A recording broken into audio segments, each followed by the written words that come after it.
Hello, welcome back to another episode of Mimi's Musings podcast. I'm your host Gungo Mildred, and I'm so happy that you're joining me for another episode. On today's episode, I want to talk about my childhood memories. While I was thinking about this particular topic, I had to think about what exactly to talk about. Like, what aspect of my childhood do I want to share? Because for those who do not know, I was raised by my grandma, and she's the most amazing human being in my life. But then there are a lot of things that happened to me that were negative, things that she didn't even have a hand in. Because she was working most of the time and she took care of me the best way she could.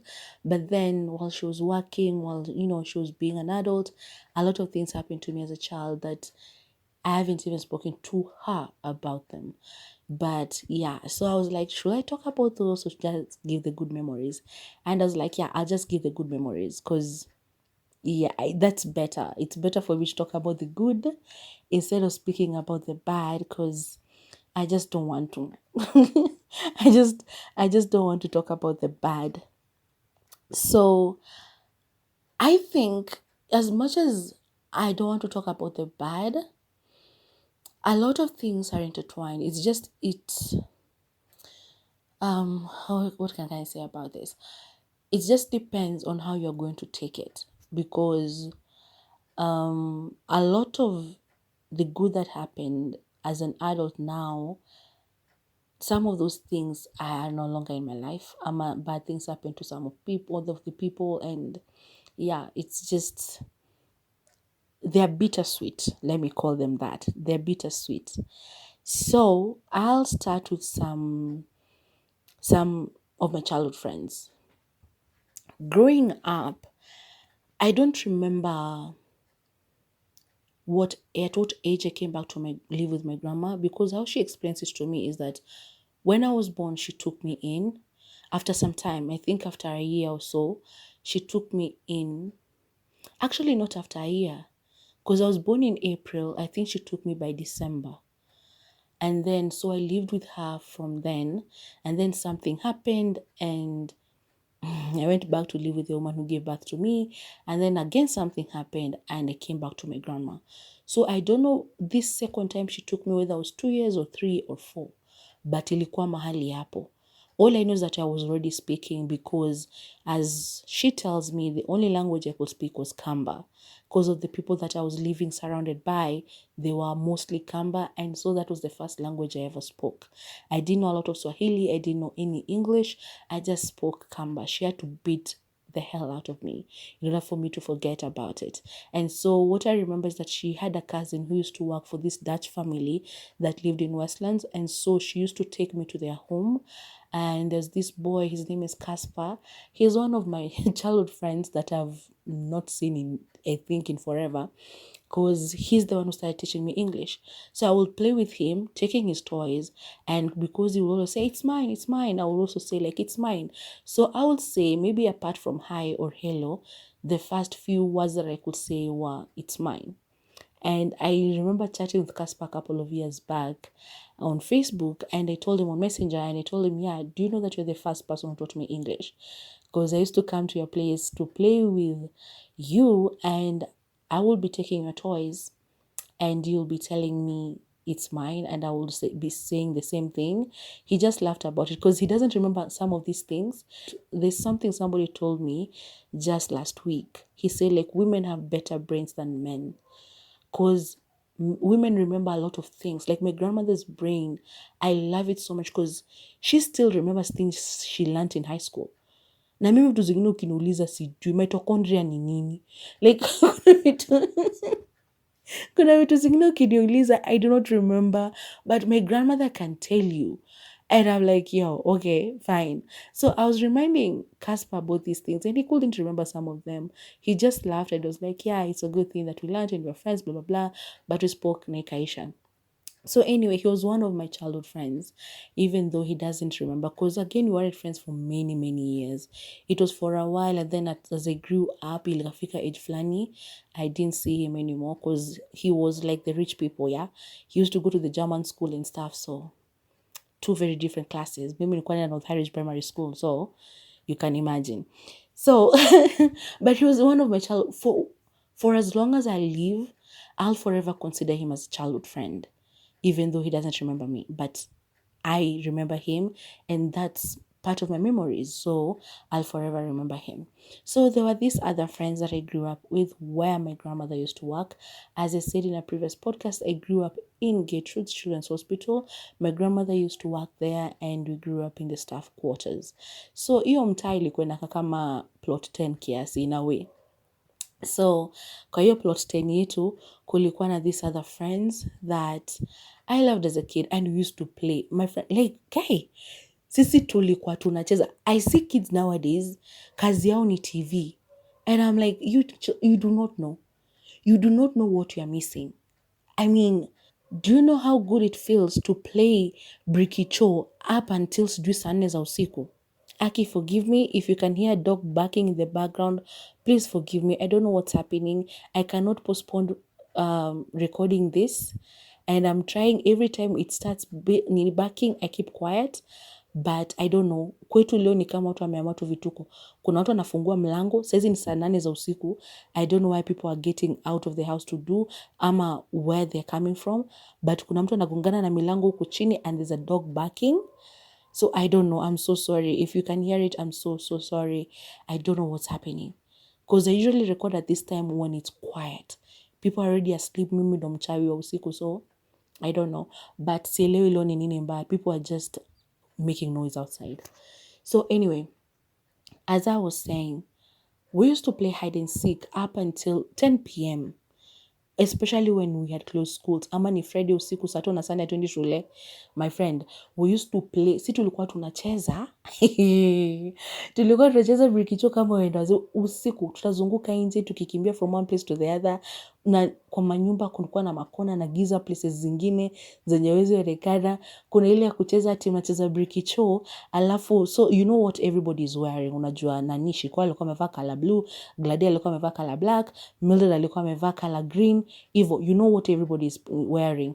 But sasa ile ndo initangwa sijui nini leo, ukisema umeona mtu fulani and it's wrong, inabidi urudilie tena. Wewe ndo utakuwa bado ndo unaanza tena kutafuta watu tena.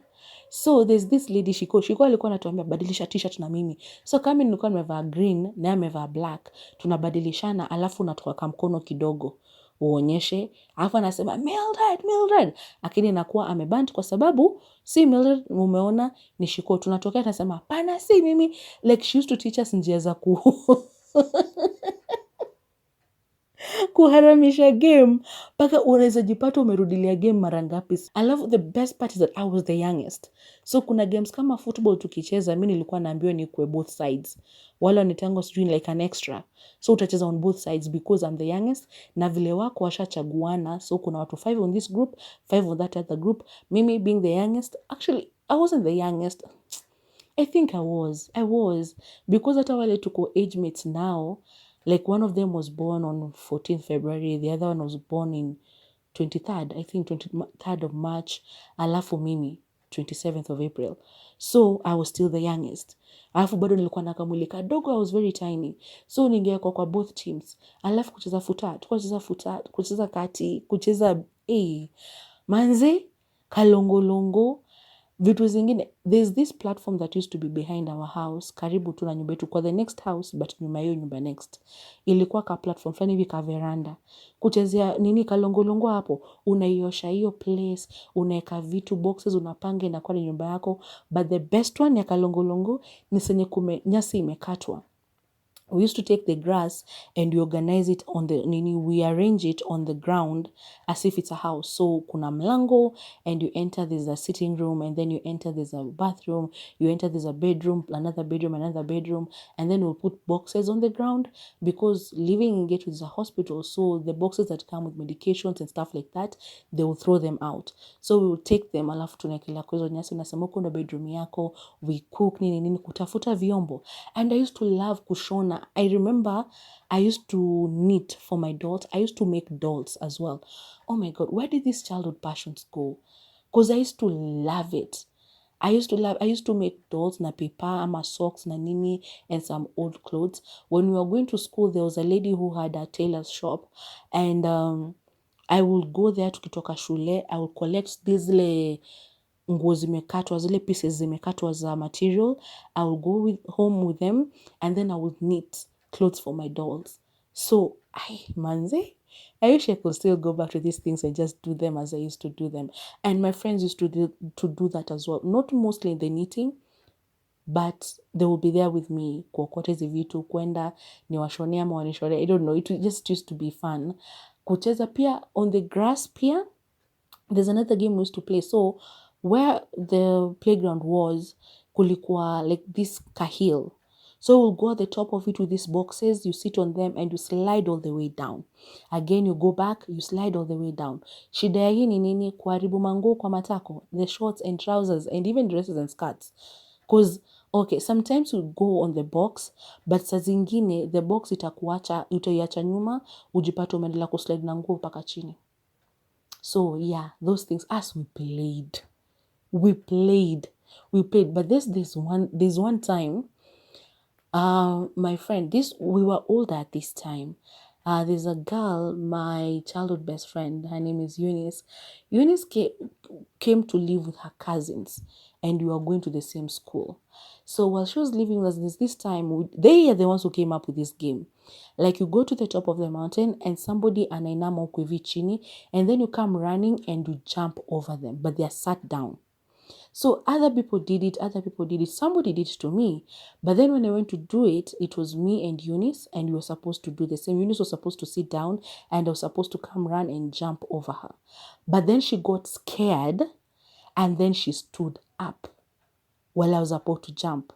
So tukagongana, tukaanguka chini, and the aunt saw us. Mimi karibu nitandikwe, because tuligrow up ile enzi za anybody could discipline you.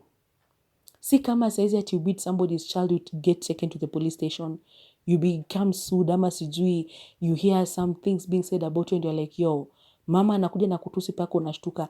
As we could be disciplined by anybody, as long as they were grown-ups, and especially another woman, na hautaenda kusema, because if you go and say, mama so and so beat me up, the question that will come, si kwa nini, si ati kwa nini in the sense that, kwa nini akuchape, mbona anakuchapa ni mtoto, ni ulifanya nini ndo akakuchapa. And then when you say your mistake, unaongezwa viboko zingine. So ukitandikwa na mtu mmoja unanyamaza, unaomba tu Mungu asikumbuke. Unasema tu si ameshani discipline. Aki asiambie mama yangu ama nyanyangu ama whoever. So we grew up during those times. And I remember she forbade me to play with them for a while, which was the worst punishment, because she didn't understand what was happening. Yeye alikuja akaona as if I was attacking her niece. And so trying to explain this thing, like, I got punished. Which was so unfair. But that was not the only time I got punished, because there's a friend of mine who is late now, by the way. Kenywa, may you continue resting in peace. He passed back in 2011.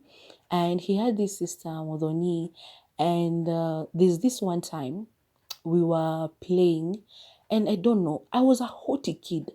I've always been an angry kid, because at this time, a lot of things were happening to me. As I said, a lot of bad things were happening to me and nobody knew about them. So how this made me behave is that I was very, what's the proper word to use? I was very explosive in some situations. Mi ni ule mtoto mwenye ungekosea, I do something and then think about it later. Because I was angry. I've been an angry kid for so many years, and people just assumed it as kichwa ngumu. But I was angry. So ilikuwa ile ukinifanya tu kitu, mimi nitalipuka na wewe. So the sister Modhoni, I don't remember what she did, and I slapped her.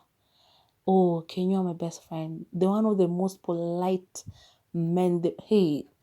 Anyway, I don't know. I'm calling him man because he died as a man, a young man, but still a man. But at that time, he was still young. He was still in primary school, actually. But then I reacted. Like, that was the first time I ever saw him angry. And he was like, mbona umechapa sister yangu nini. And I just looked at him and I was like, she abused me. But that was the one time tushe kusana na yeye. And for whatever reason, it never happened again, because I never wanted to see him as angry as that. Because he was a very calm person. So ukiona mtu anakuanga kama amekasirikia jua kenyewe ndo kwa na makosa.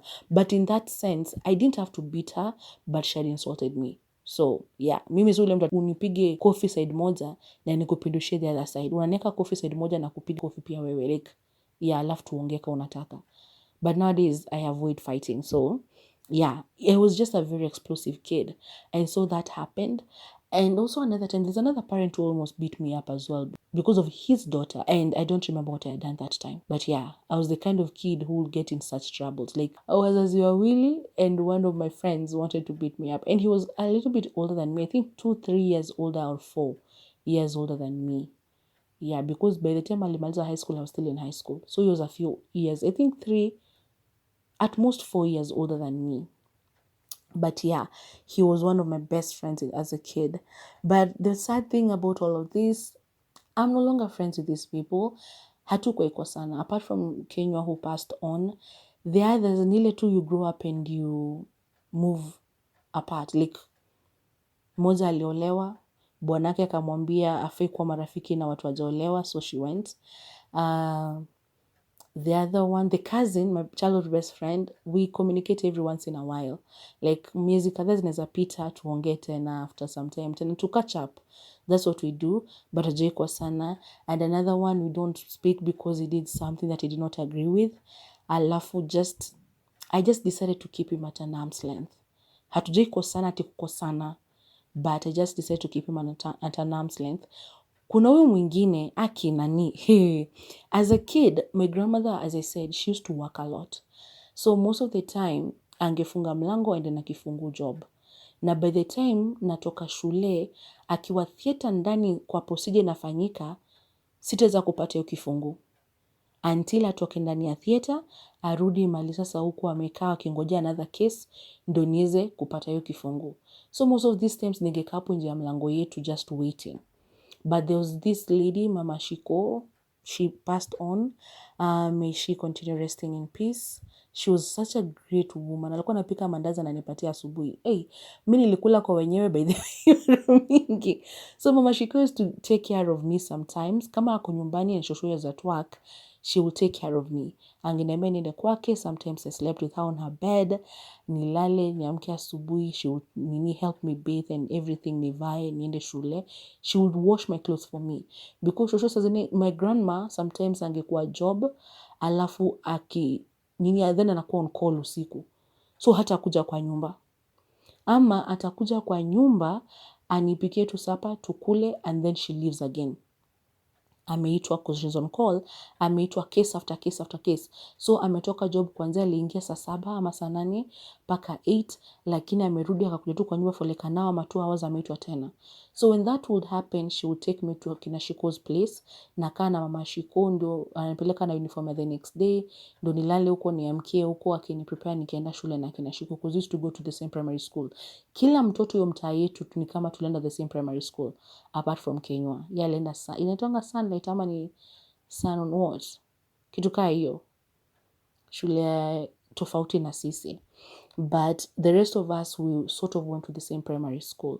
Even the ones who are older, walikuwa upper primary, situkiwa lower primary, they went to different high schools, but ilikuwa the same area sort of in Parklands, High Ridge. So, sometimes I was there kwa kina Shiko, and sometimes I'll be at kwa kina Gladi, like places I'd eat if my grandmother is at work. So ningekula wakina Shiko ama nikula wakina Gladi. But then there's this one friend. I'll not mention his name because of what I'm going to say. These people, that is the one house I never ate at. We are age mates, but then tungeenda kwao tufanye homework na yeye because nimetoka shule, tuko na homework, but kwetu mlango imefungwa, shosho yangu ako job. Inafika saa ya food, msee anatengenezwa chakula, apatiwe chakula kwa meza. The mom would tell me, angenita, mi niliitwa majina mingi, but they had very many nicknames as a kid.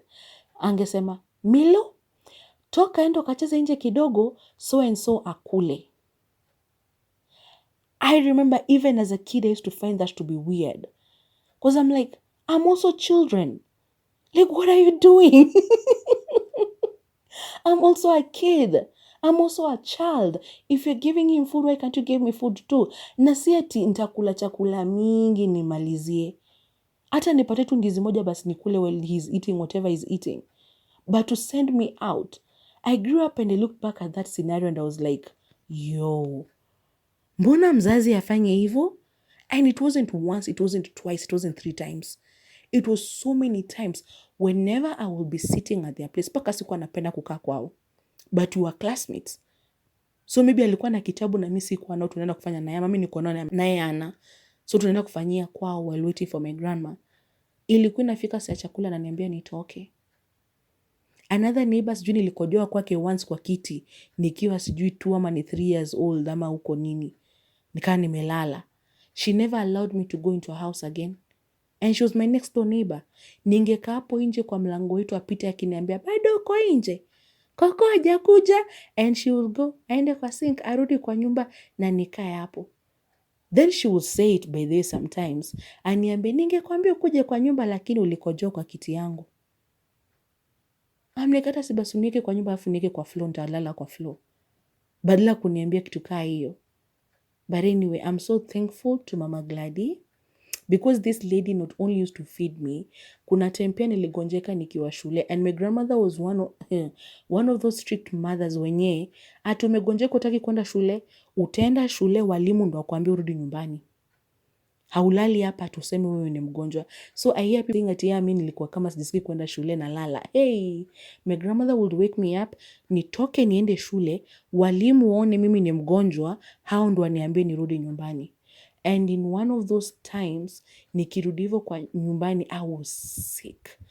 Nakumbuka a friend from school, tulikuwa tunaishi the same compound, ndo alinipeleka paka kwa barabara, akanisaidia nika-cross, alafu akarudi shule. Then the rest of the way nilikuwa natembea pole pole. Because these people kwa hiyo barabara yote, they had seen me. I went through that route for 8 years. Nikienda shule, so they had known me. Nikitembea wananiona, toto nini mbaya? Kasichana, kamrembo, hivyo. Nikitembea, alafu ilikuwa kanjia. Tulikuwa tunatembea from home to school and from school to home. Sikuwa na gari hapo in between. But sometimes tungedandia magari za KTTC. Hiyo ni trading college ya shule. I think hivyo ndo inaitwa if I'm not wrong. Na Kenya Teachers Training College, KTTC. Alafu pia kuna basi ya shule ingine. Ama kitu kama kuna gari mbili kwa tunadandia lift saa zingine while going to primary school. But most of the time kwa tunatembea. So nikatembea, kulikuwa na mteremko, kuna bridge, unapanda mlima, unatokea the other side, bado kamlima kingine. You're coming from side the Parklands going to Muthaiga. So tunatumia shortcut hapa katikati. And then kufika hapo juu, I think I collapsed after hiyo mlima. Juu ilikuwa mteremko, then nikapanda mlima. After that, kuna place inaitwa Muthaiga Gardens. I think I fell down there because I was out of breath or something. And the askari saw me na akaona, I know this kid ni wa mama ule anauzanga, because Mama Glady used to sell some groceries hapo juu kwa barabara tu near the gate. So akasema, I think huyo mama namjua. So he went and called her and she came and carried me kwa mgongo akanipeleka nyumbani. So I'm so grateful. She's late now. May she rest in peace. But yeah, these are some of the people I'm so grateful for because they were part of my childhood and they helped me a lot. But kwa hiyo mwenye alikuwa ananiambia Milo toka nania kule. Mungu akubariki mali yuko. It's okay. Ni sawa. Haina shida. But yeah, sisi tulicheza na tulicheza tena sana. But I'm so sad that my friends died. I'm so sad that this people who helped me as a kid died because they meant a lot to me while I was growing up. I remember wakina Shiko pia sometimes when the mom was at work, Shiko had an older brother, Sam. And Sam was the first person to introduce me to chili. Like pili kali. So this time, mi githeri napenda githeri. Najua watu walikula high school wanichukia, but mimi husema ile high school nilichukia because ilikuwa na mawe na weevils na nini.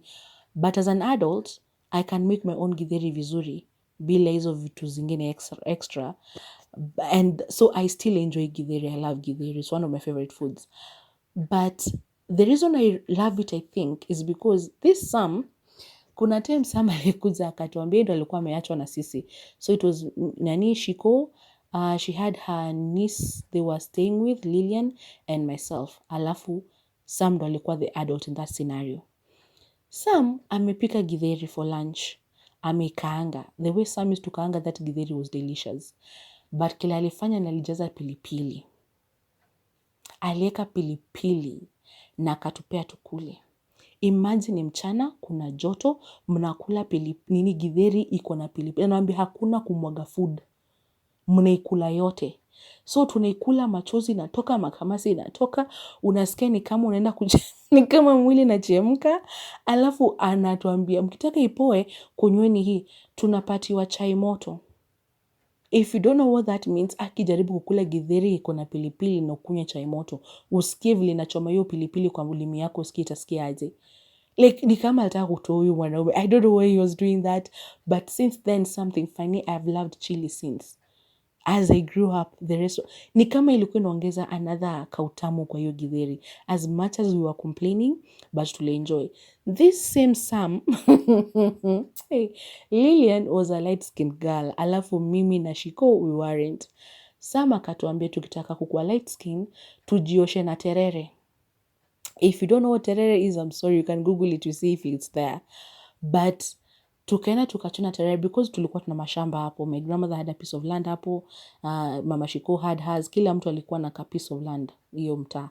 So tulikuwa napanda hapo mboga, terere zinamea, zile nyanya ndogo, cherry tomato tunazita ndindi. I think that's how they are called in Kamba or something. So terere tukachukua tukaenda kuoga. Tulijisugua na terere. Thank you, Sam.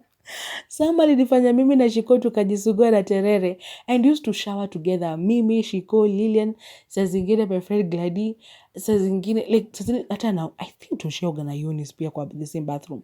Tungejipata zile kwa bafu watu sijui wangapi. Tunaoga sisi wote. But hii siku mimi na Shiko tulikuwa kwa bafu. Ananisugua mgongo na msugua mgongo, tumeosha juu terere ukieka kwa maji inatoa some sort of povu. Sasa hiyo ndo, hey, Sam amecheka yake yote hapo nje. Na sisi tumejisugua na terere yake.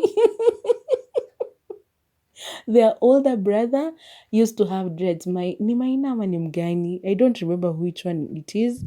But alikuwa anafanya na dance na dread nikishuka peace. Hii reggae, kuna song ya reggae. Sijui ni why you wanna shake me dread, kituka hiyo. Saa, because my name is Mildred, they used to use it kwa line hiyo song. Mimi ningeruka nikisheki kichwa yangu hizo dread zangu na kuambia wewe.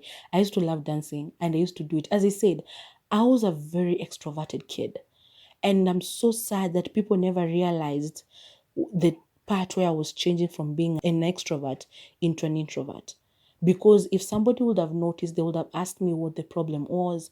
And maybe most of the things I suffered in my childhood would have happened repeatedly as they did. Because I changed, watu wakiniangalia, but wakabaki tu ni kichwa ngumu. Amekuwa tu kichwa ngumu. Huyu, wachana na huyo ni kichwa ngumu, anaongea sana. But then I changed right in front of their eyes and they just never noticed. Waliona tu, yeah, I'm being difficult or something. But a lot of things were happening. And so I was an extroverted kid. I used to dance. I used to dance to reggae. I used to dance. My grandpa would come, ananiambia, my friends and I, anatuwekea mziki, rumba mostly, lingala, aweke to dance. Mwenye dance the best wanabewa chipo na kuku. Mimi nishindwe, ni babu yangu ananunua hii chipo na kuku na soda. Ama chipo na sausage na soda. Ni babu yangu ananunua. Alafu nishindwe na watu wengine kudance. Mimi ningedansi yangu yote. Alafu after nimedansi hivyo vyote, anatubaya tena sisi wote. Do you know how upsetting? Do you know how upsetting that was? Because why did you just make me overdance? Alafu unatubaya sisi wote? Why did you do that? My God, like kuna vitu zingine unafanya kama watoto. Siwezi taka mtoto wa mtu kumfanyisha hiyo kazi, but pia mtu akaniambia nifanye kitu kama hiyo naweza watandika vibaya tena sana. Because why are you making me do all of these things? Why? You know, like why would you do that to me? So, but anyway, me, I enjoyed my childhood. There are aspects of it that I enjoyed so much. I remember loving to write as a kid. So there's this, so Shiko's older sister, she used to write, if I'm not mistaken. Because I remember I saw some poetry with her. That's the first time I saw somebody had written something. And also, apart from the little drama I saw in primary school, there's this teacher we had in class 4, Mr. Ching. He came and introduced drama in our school. And there's this play that I still remember the beginning of it up to now. Like nakumbuka vile ilikuwa inaanza, and then the rest of it. Actually, it wasn't a play. It was a poem, shairi. And you know how vile zinakuanga dramatic na nini. So I remember the way it started, the beginning of it, alafu. The rest I don't remember. But I remember Wambui was part of it or something. And also, I remember she used to write. Because I remember seeing something that she had written. And that's how I knew I wanted to write. I think I've said this before. I wrote my first novel when I was in Form 2. Like complete. But before that, nilikuwa naandikanga too short too. Like I could write a story even a heavy. But the first one I wrote from beginning to end I was in Form 2. It was called The Second Meeting, and it was about me. My God, where? So in primary school, I had a boyfriend. I'll put it in quotes because we never did anything like hugging, kissing, none of those things. Actually, I think we had because we used to go to the same church. Nilikuwa naenda St. Francis, ile iko pale Ngara. It was a Catholic church. I'm not Catholic. I'm friends. I'm a Quaker. Lakini nilikuwa naenda St. Francis because of this boy. He was an altar boy. Na nilikuwa tunaenda huko because of him and because all of my friends from home, they used to go there. They were Catholic, but I wasn't. So when we wanted going to a Sunday school, because compound yetu ilikuwa pia na Sunday school, that's why I grew up. But then as they grew up, the friends, wakaanza catechism and vitu kama hizo, they used to go to the Catholic church. So I used to go with them. And whenever we would go, this boy would sit at the front and I would look at him and just melt. Ilikuwa too funny, but we never did anything. Alafu akakuja transfer when I was in class 8. So he was a class behind me. He was in class 7, I was in class 8. Alafu transfer. I even remember the day and the date. Okay, I won't say it, but I remember the day I found out he had transferred. Mi nililia nikiimba zile songs za Mariah Carey, nikiimba Whitney Houston. Kia nani nakwambia. Childhood memories. I cried for this boy. Right now, nijipate nalilia mwanaume. Nijipate. But as a kid, I cried for this boy. I cried for him and I was like, why did you leave me so early, Dad? And all of that. But yeah, I cried for Robert. If you listen to this, jua nilikulilia manze nini uli transfer. I didn't like it. But then we linked up after college and stuff. But yeah, hatuko pamoja, so you can understand. But this book that I wrote, it was about us meeting again now after high school, after college.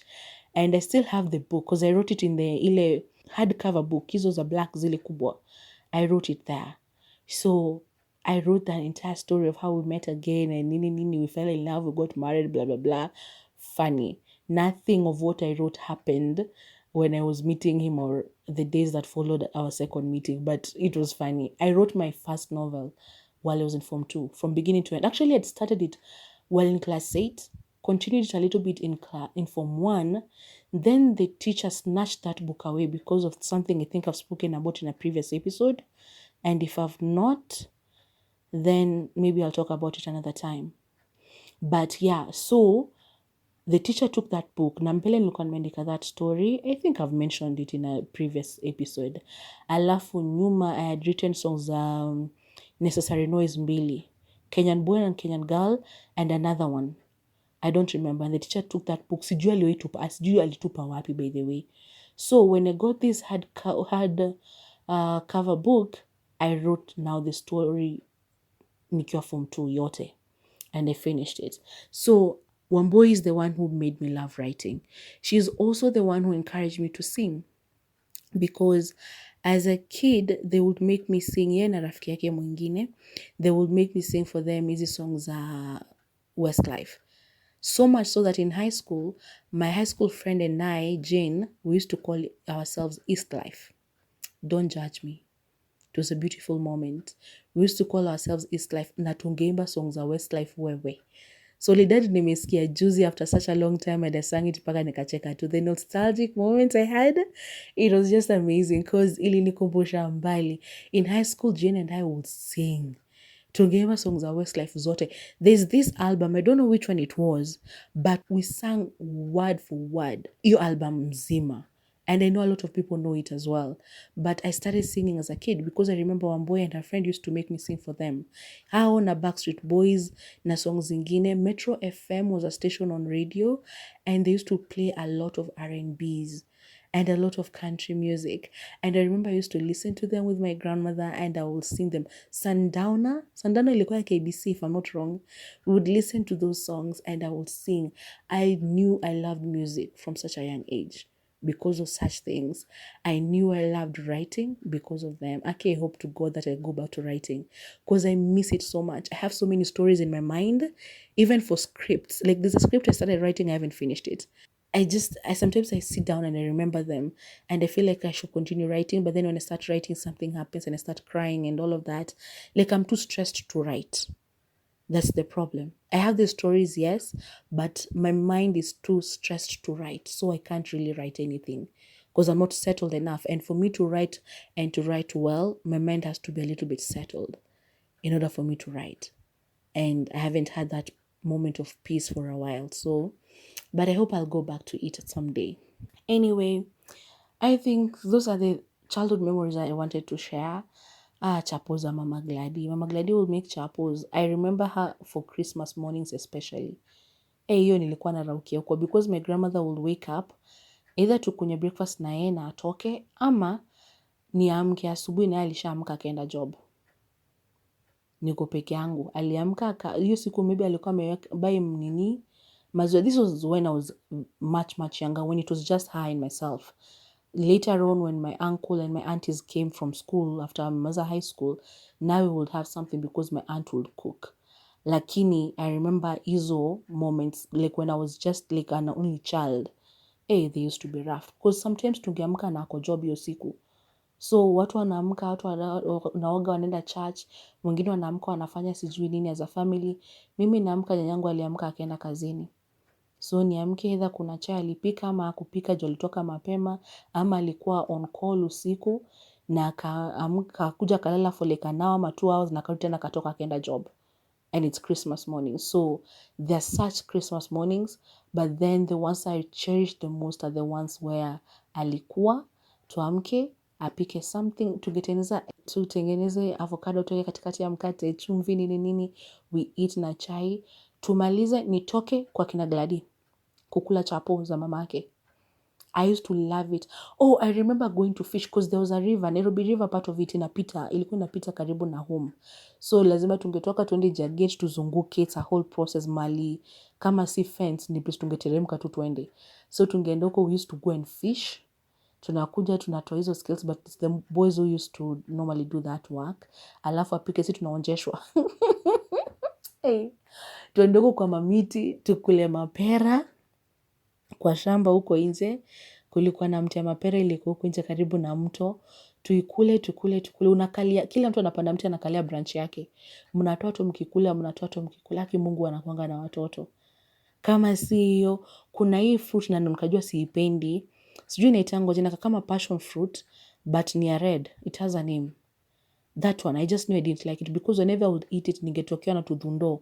Like pimples, hapa kando ya lip. Hapa kando, I don't know, I never liked it, but kulikuwa pia na passion fruits, we used to take them, tunakula. Lugwarts, I ate lugwarts as a kid, paka saizi, I think it's been years since I did. I think after high school, I don't think nimekula lugwart. Because we had a tree kwa compound near our playground, and then there were 2 karibu na kwa parking, karibu na gates. Tungeanza na hizi ziko hapa karibu na hapa kwa playground, tukule tumalize, alafu tutoke tuende kwa zile za gate. Kila mtu, as I said, anakalia branch yake. Lugwa tunatoa kwa mti, unapanguza juu, inakuanga na kitu fulani kalea fulani hivi. Unapanguza na mkono, ina shine, unauma pati ya chini, unatupa, unaanza kuikula, unatoa mbegu like nilikula lugwarts. I ate those things so much as a kid that sidhani kama sina tamaa yake. Like I think I could eat them again just to remember how they taste or something like that. But siwezi kusema ati ni kuota na hamu nazo. because nilizikula excessively. I ate them excessively. Tukienda shule, kile stay choka nao ni maembe na avocado because we used to eat those ones as well. Kwa manyumba za Wahindi huko Parklands, tukipita tukienda shule, maembe zimeiva zimehang nje ya gate. Askari hapo, anakuambia, hizi za mbosa, nilisema mzikule. Nani? Tulikuwa tunarusha mawe ni Mungu alikuwa na sisi. Nakwambia Mungu ako na watoto. How we never hit a car. How we never hit anyone. Because we used to throw stones. Tuchukue hizo maembe. We eat. Tunakula tukitembea tukienda home. Like you would open my bag and it was full of mangoes. Kuna mti ingine ya maembe ilikuwa kwa shamba. Tungetoka shule tupite kwa hiyo shamba. Tuchune maembe. Zile bado green. Tukule na chumvi. Ulibeba chumvi from home. Okay. Na unakula ukitembea ukienda nyumbani. Like we used to have such good memories, such good moments. We enjoyed ourselves. Me, personally, apart from all the bad that happened, the good that happened was really good. Because it was with my friends. It was entertaining. It was exciting. Every moment was just good. And as I said, kwa ile episode ya New Year's, like Christmas was the best moment of all. Other than eating chapo za Mama Glady, the day before Christmas, uko like the week before Christmas or something, the kids' Christmas party we used to have, together to dance, I'm a Barbie girl in a Barbie world. Na zingine, nyimbo zingine zenye, as an adult, I listen to them right now, and I'm like, what are we dancing to? Dancing the Macarena, sijui nini kulikuwa na swings, na blah, blah, blah, we used to play. If there's something I remember as a kid is that I played. Mi nilicheza. Saa zingine mnafukuzwa ndo mwende mkalale. Neighbors ndo wanasema mnapigia kelele wanafaa kulala waende job the next day. Because tumecheza kwa nje, tumecheza nje sana paka neighbors wameamua hapana endeni mkalale. Nisisikie mtu. Unasikia nyangu akitoka nje akiniita. My grandmother used to run after me ati kunitandika juu nimekataa kuoga. Ama nimefanya tu makosa fulani nyangu angenikimbiza. The first time I saw her on a wheelchair, juu alikuwa anaenda kufanya physiotherapy kwa magoti, something snapped on her knee, akaletwa na wheelchair, I cried. Not in front of her, but baadaye after people wamecalm down nini, I remember, I don't know if I went underneath the bed ama ilikuwa ni wapi, but I cried. Because I remember those moments when she used to run after me. Ndo anitandike because nimekataa kuoga, ama nimefanya kitu nisifai kufanya. So, my childhood was good. A lot of it was good. Other than the fact that before I was age 9, I didn't know who my mother was. I didn't know if I had a father, I didn't know such things and I just didn't care. Because there was never a moment where I felt bad about them, where I felt like I missed them because my grandmother was everything to me. And I know as I said, a lot of bad things were happening in the background and stuff, but they mostly started when I was 9 years old. Because a lot of changes were happening in my life. But anyway, that's a story for another day. Today, as I said, it was just happy childhood memories, the games, the food, the friends that I lost and the friends that are still alive, but we are not in contact anymore. It just makes me happy to know that they're okay, that they're alive. Because the beauty of this social media, PNE, you get to know people's lives. As long as you're seeing them posting something, you might not know what exactly they are going through in their personal lives at the moment, but unawaona, you can see, bado anaendelea, yuko sawa, nini. Bado anapost kitu, so bado ako high and stuff like that. We have lost a lot of people that I grew up around, but yeah, God has a purpose for everything, and may they continue resting in peace, especially my childhood friend Kenya, because his loss was hard. That one hit me hard. But yeah, I know he's happy wherever he is because he was a very generous soul. He was an amazing soul, and I'll never forget about him.